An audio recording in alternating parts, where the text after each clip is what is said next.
longer an option for these drivers, and it's a long way around should you run out. However, I'm sure the teams have it figured well, and we'll get updates on the 2 leaders after this restart. Here they come. White line, start of the restart zone, and Bell is on it. McDowell right with them. And how will they fan out as they come to the top of the hill?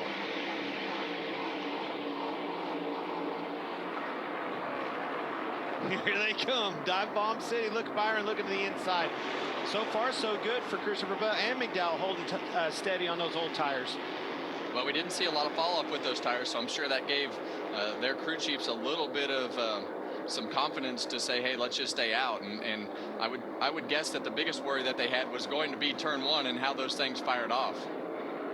Bell, Byron, McDowell, Reddick, Kyle Busch making the run at Chastain. Chastain right up behind Gibbs. There they are side by side right behind those 2 Chevys for 6th.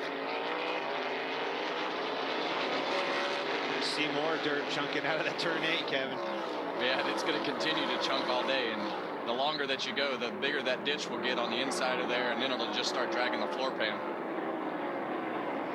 Well, let's get an update on Christopher Bell, Michael McDowell. Let's start with Regan.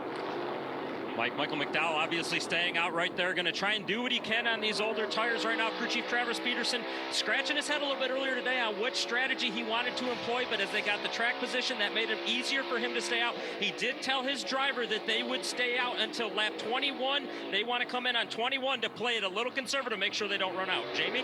And an update on Christopher Bell, our leader. I just asked Adam Stevens about the fuel switch, and all teams do something different, but Adam said we do have a fuel pressure switch. We had to hit it already because we had that pickup problem earlier. Now, as far as the tires go, you guys were spot on.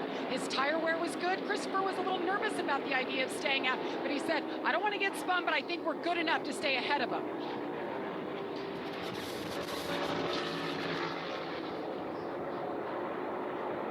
Well, it's an interesting scenario for the 20 and the 34. And as a driver, it's a scenario I never liked when I'm in Michael McDowell's position right here, and you're just looking backwards, getting run over and off sequence with all the guys that are on fresh tires.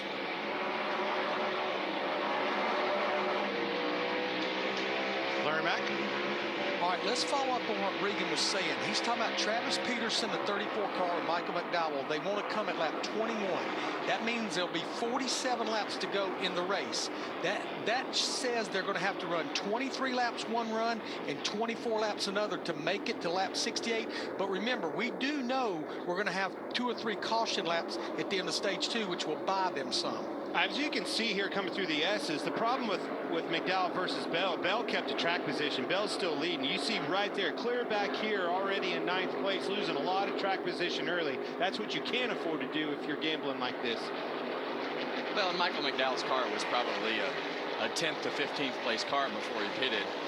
And so it just makes it tough. And when you're the leader, you obviously have the cleanest air and able to get the best amount of lap time and most performance out of your car aerodynamically to make it turn as good as possible. But we see William Byron right on the back bumper of Christopher Bell. I'm impressed with Bell's race car, though. To be able to hold these guys off for even one corner, you know, regardless of a lap or so, that's impressive. This car's fast, and it tells you that there isn't a whole lot of fall off whatsoever in these tires. Byron and Bell top the list for Xfinity fastest lap. Well, this will be, as you see William Byron go to the inside of Christopher Bell, and I was getting ready to say this will be the toughest section for Christopher Bell to kind of manage those back tires and the wheel spin compared to those new tires of William Byron and the guys behind him.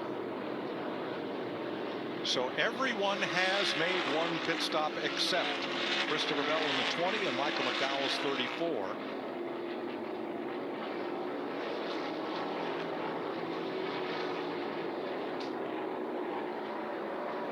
That's one thing I love about.